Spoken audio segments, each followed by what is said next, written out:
Las ciencias de la naturaleza o ciencias naturales son una rama de la ciencia relacionada con la descripción, la predicción y la comprensión de los fenómenos naturales, basada en la evidencia empírica de la observación y la experimentación. Mecanismos como la revisión por pares y la repetibilidad de los resultados se utilizan para tratar de garantizar la validez de los avances científicos. Las ciencias de la naturaleza se pueden dividir en dos ramas principales: ciencias de la vida o ciencias biológicas y ciencias físicas. Las ciencias físicas se subdividen en ramas que incluyen física, química, astronomía y ciencias de la Tierra. Esas ramas de las ciencias de la naturaleza se pueden dividir en ramas más especializadas, también conocidas como campos, las cuales a su vez pueden basarse en interacciones de ramas diferentes de la ciencia, como la bioquímica, que surge de la interacción entre la biología y la química. En la tradición analítica de la sociedad occidental, las ciencias empíricas y especialmente las ciencias naturales utilizan herramientas de las ciencias formales como la matemática y la lógica, convirtiendo la información sobre la naturaleza en medidas que pueden explicarse como declaraciones claras de las leyes de la naturaleza, las cuales generalmente se expresan en términos de fórmulas matemáticas simples. Las ciencias sociales también usan tales métodos, pero confían más en la investigación cualitativa debido a que sus sistemas de estudio son más complejos y tratar de reducirlos a sistemas matemáticos simples es inviable, de modo que se llaman a veces ciencias blandas, mientras que las ciencias naturales, en tanto enfatizan los datos cuantificables producidos, probados y confirmados a través del método científico, a veces se llaman ciencias duras. La ciencia natural moderna sucedió a los enfoques más clásicos de la filosofía natural, que generalmente se remontan a la Grecia antigua. Galileo, Descartes, Bacon y Newton debatieron sobre los beneficios de utilizar enfoques que eran más matemáticos y más experimentales de forma metódica. Aún así, las perspectivas filosóficas, las conjeturas y los presupuestos, a menudo pasados por alto, siguen siendo necesarios en la ciencia natural, pues sin ellos no se puede llegar a un modelo matemático claro. La recolección sistemática de datos sucedió a la historia natural, que surgió en el siglo XVI al describir y clasificar plantas, animales, minerales, entre otros. Algunos estudiosos rastrean los orígenes de la ciencia natural desde las sociedades humanas prealfabetizadas, donde la comprensión del mundo natural era necesaria para la supervivencia. Las personas observaron y acumularon conocimientos sobre el comportamiento de los animales y la utilidad de las plantas como alimento y medicina, que se transmitió de generación en generación. Estos entendimientos primitivos dieron paso a una investigación más formalizada alrededor del 3500 a 3000 a.C. en las culturas de Mesopotamia y Antiguo Egipto, que produjo la primera evidencia escrita conocida de la filosofía natural, el precursor de la ciencia natural. Si bien los escritos muestran un interés en la astronomía, las matemáticas y otros aspectos del mundo físico, el objetivo final de la investigación sobre el funcionamiento de la naturaleza fue en todos los casos religioso o mitológico. Los filósofos presocráticos en la cultura griega antigua llevaron la filosofía natural un paso más cerca de la investigación directa sobre causa y efecto en la naturaleza entre el 600 y el 400 a.C., aunque permaneció un elemento de magia y mitología. Los fenómenos naturales como los terremotos y los eclipses se explicaron cada vez más en el contexto de la naturaleza en vez de atribuirse a dioses enojados. Tales de Mileto, el primer filósofo que vivió entre 625 y 546 a.C., explicó los terremotos al teorizar que el mundo flotaba en el agua y que el agua era el elemento fundamental de la naturaleza. En el siglo V a.C., Leucipo fue uno de los primeros exponentes del atomismo, la idea de que el mundo está compuesto de partículas fundamentales indivisibles. Pitágoras aplicó las innovaciones griegas en matemáticas a la astronomía y sugirió que la Tierra era esférica. Posteriormente, el pensamiento socrático y platónico se centró en la ética, la moral, el arte y no intentó una investigación sobre el mundo físico. Platón criticó a los pensadores presocráticos como materialistas y antirreligiosos. Aristóteles, sin embargo, un estudiante de Platón que vivió entre 384 y 322 a.C., prestó más atención al mundo natural en su filosofía. En su Historia de los animales describió el funcionamiento interno de 110 especies, incluida la raya, el bagre y la abeja. Investigó embriones de pollo al romper huevos abiertos y observarlos en diversas etapas del desarrollo. Las obras de Aristóteles fueron influyentes durante el siglo XVI y se le considera el abuelo de la biología por su trabajo pionero en esa ciencia. También presentó filosofías sobre física y astronomía usando el razonamiento inductivo en sus trabajos Física y Meteorología. Mientras que Aristóteles consideraba la filosofía natural más seriamente que sus predecesores, la enfocó como una rama teórica de la ciencia, y aún así, inspirado por su trabajo, los filósofos de la antigua Roma de principios del primer siglo después de Cristo, incluidos Lucrecio, Séneca y Plinio el Viejo, escribieron tratados que trataban las reglas del mundo natural en diversos grados de profundidad. Muchos neoplatonistas romanos antiguos de los siglos III al VI también adaptaron las enseñanzas de Aristóteles sobre el mundo físico a una filosofía que enfatizaba el espiritismo. Los primeros filósofos medievales también examinaron el mundo físico, en gran medida desde una perspectiva cosmológica y cosmográfica, presentando teorías sobre la disposición de los cuerpos celestes y los cielos, que se postularon como compuestos de éter. Las obras de Aristóteles sobre filosofía natural continuaron siendo traducidas y estudiadas en medio del surgimiento del Imperio Bizantino y el Califato Abasí. En el Imperio Bizantino, John Philoponus, un comentarista aristotélico, alejandrino y teólogo cristiano, fue el primero que cuestionó las enseñanzas de la física de Aristóteles. A diferencia de Aristóteles, que basó su física en el argumento verbal, Philoponus, en cambio, se basó en la observación y defendió la observación en lugar de recurrir a la argumentación verbal. Él introdujo la teoría del ímpetu. La crítica de John Philoponus a los principios aristotélicos de la física sirvió de inspiración para Galileo Galilei durante la Revolución Científica. Un renacimiento en las matemáticas y la ciencia tuvo lugar durante la época del Califato Abasí del siglo IX en adelante, cuando los eruditos musulmanes se expandieron sobre la filosofía natural griega e india.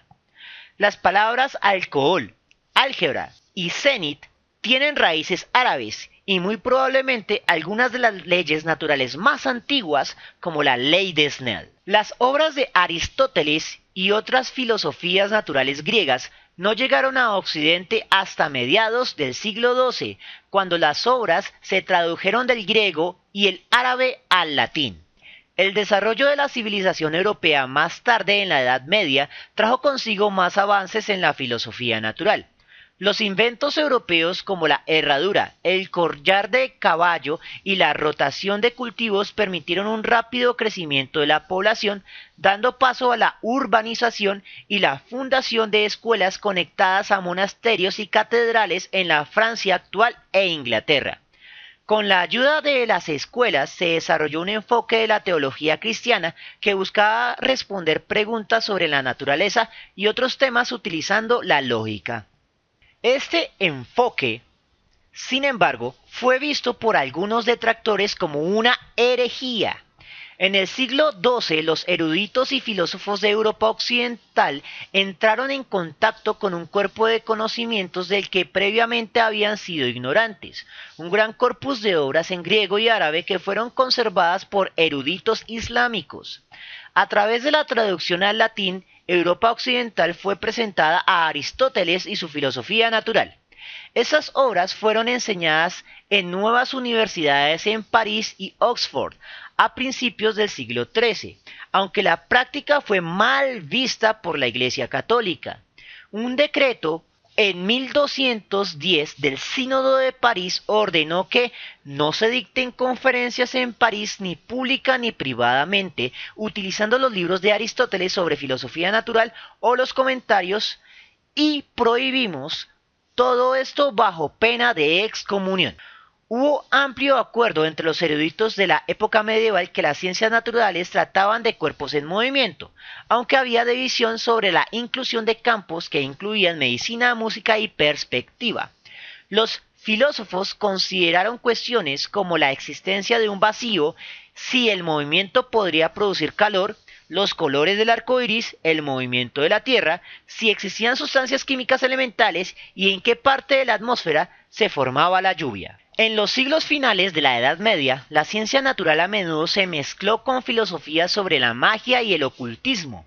La interacción entre la filosofía natural y el cristianismo fue compleja durante este periodo. Consideraron la filosofía natural un afloramiento de la ciencia griega pagana. Esta sospecha persistió hasta los siglos XII y XIII.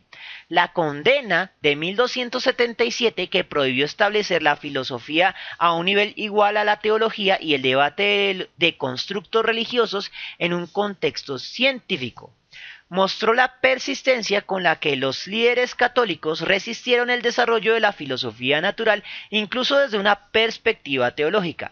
Santo Tomás de Aquino y San Alberto Magno, otro teólogo católico de la época, buscaron distanciar la teología de la ciencia en sus obras. Santo Tomás de Aquino escribió en 1271: "No veo cuál es la interpretación que tiene Aristóteles de la enseñanza de la fe". En los siglos XVI y XVII, la filosofía natural experimentó una revolución más allá del comentario sobre Aristóteles a medida que se descubría y traducía más filosofía griega primitiva. La invención de la imprenta en el siglo XV, la invención del microscopio y el telescopio y la reforma protestante alteraron fundamentalmente el contexto social en el que evolucionó la investigación científica en Occidente.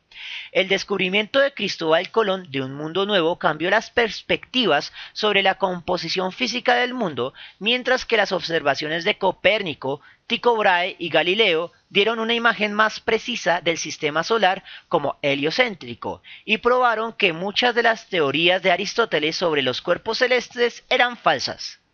Los títulos de la obra de Galileo, Los dos nuevas ciencias y la nueva astronomía de Johannes Kepler, subrayaron la atmósfera de cambio que se produjo en el siglo XVII, cuando Aristóteles fue despedido en favor de nuevos métodos de investigación del mundo natural. Bacon fue instrumental al popularizar este cambio. Bacon propuso una investigación científica respaldada por el Estado y alimentada por la investigación colaborativa de científicos, una visión que no tenía precedentes en su alcance, ambición y forma en ese momento. Los filósofos naturales llegaron a ver a la naturaleza cada vez más como un mecanismo que podía desmontarse y entenderse como un reloj complejo. Los filósofos naturales como Isaac Newton, Evangelista Torricelli y Francisco Redi realizaron experimentos centrados en el flujo de agua, medición de la presión atmosférica, utilizando un barómetro y refutando la generación espontánea. Las sociedades científicas y las revistas científicas surgieron y la propagaron ampliamente a través de la imprenta, desencadenando la revolución científica. Newton en 1687 publicó sus Principios matemáticos de filosofía natural o Principia Mathematica, que asentó las bases para las leyes físicas que se mantuvieron vigentes hasta principios del siglo XIX. Principia sentó las bases que se habían ido sentando desde principios del siglo de 1600. Entender el mundo desde una perspectiva matemática, empleando las leyes del álgebra para hacer predicciones precisas e irrefutables de fenómenos físicos, lo cual le daría a los filósofos naturales un poder, el poder de la profecía, pero no una profecía imprecisa, sino una profecía altamente precisa, cuantificable, la predicción científica. Con el poder de la predicción científica precisa nace un nuevo tipo de investigador de la ciencia natural, lo que llamamos el científico. La revolución científica que comenzó a consolidarse en el siglo XVII representó una ruptura aguda con los modos de investigación aristotélicos. Uno de sus principales avances fue el uso del método científico para investigar la naturaleza. Se recogieron datos y se realizaron mediciones repetibles en experimentos. Luego los científicos formaron hipótesis para explicar los resultados de estos experimentos. La hipótesis fue luego probada usando el principio de falsabilidad para probar o refutar su precisión. Las ciencias naturales siguieron llamándose filosofía natural, pero la adopción del método científico llevó a la ciencia más allá del dominio de la conjetura filosófica e introdujo una forma más estructurada de examinar la naturaleza. Otro de los avances de Newton fue hacer de las matemáticas una poderosa herramienta explicativa para los fenómenos naturales. Si bien los filósofos naturales utilizaron mucho tiempo las matemáticas como un medio de medición y análisis, sus principios no se usaron como un medio para comprender la causa y el efecto en la naturaleza hasta Newton. En el siglo XVIII y XIX, científicos como Charles Augustin de Coulomb, Alessandro Volta y Michael Faraday se basaron en la mecánica newtoniana, explorando el electromagnetismo o la interacción de fuerzas con cargas positivas y negativas sobre partículas cargadas eléctricamente. Faraday propuso que las fuerzas de la naturaleza operaban en campos, que llenaban el espacio. La idea de campos contrastaba con la construcción newtoniana de la gravitación como simplemente acción a distancia, o la atracción de objetos sin nada en el espacio entre ellos para intervenir. James Clerk Maxwell en el siglo XIX unificó estos descubrimientos en una teoría matemática coherente de la electrodinámica. Usando ecuaciones matemáticas y experimentación, Maxwell descubrió que el espacio estaba lleno de partículas cargadas que podían actuar sobre sí mismas y entre sí, y que eran un medio para la transmisión de ondas cargadas. Avances significativos en química también tuvieron lugar durante la Revolución Científica. Antoine Lavoisier, un químico francés, refutó la teoría del flogisto que postulaba que las cosas ardían liberando flogisto en el aire. Joseph Priestley descubrió el oxígeno en el siglo XVIII, pero Lavoisier descubrió que la combustión era el resultado de la oxidación. También construyó una tabla de 33 elementos e inventó la nomenclatura química moderna. La ciencia biológica formal permaneció en su infancia en el siglo XVIII, cuando el foco estaba en la clasificación y categorización de la vida natural. Este crecimiento en la historia natural fue liderado por Carl Linneo, cuya taxonomía de 1735 del mundo natural todavía está en uso. Linneo, en la década de 1750, introdujo nombres científicos para todas sus especies conocidas. En el siglo XIX, el estudio de la ciencia había entrado en el ámbito de profesionales e instituciones. Al hacerlo, gradualmente adquirió el nombre más moderno de la ciencia natural. El término científico fue acuñado por William Whewell en una revisión de 1834. Pero la palabra no entró en un uso general casi hasta el final del mismo siglo. Durante este mismo siglo, la ciencia biológica formal adquirió su estatus de ciencia madura con la separación con el pensamiento mitológico, gracias a la obra de Charles Darwin, Gregor Mendel, August Weismann, Hugo de Vries y Carl Correns.